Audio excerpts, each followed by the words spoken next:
Voter তালিকা থেকে কিভাবে বাদ পড়বে মৃতের নাম জেনে নিন। যে কোনো ভোটের পরই ভুতুড়ে ভোটার নিয়ে অভিযোগ ওঠে।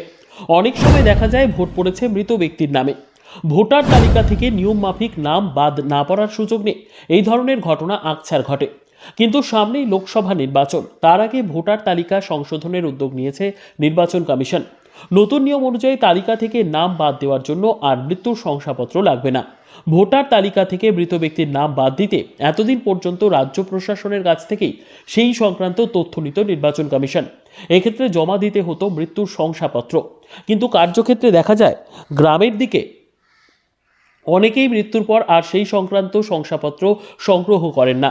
তাই মৃত্যুর পরেও বছরের পর বছর ভোটার তালিকায় থেকে যাচ্ছে মৃতের নাম। নির্বাচন কমিশন জানিয়েছে এবার থেকে আর মৃত্যু শংসাপত্র জমা দিতে হবে না। এক্ষেত্রে দুটি নিয়মের কথা বলা হয়েছে। প্রাথমিকভাবে সংশ্লিষ্ট দপ্তরের সরকারি আধিকারিককে মৃতের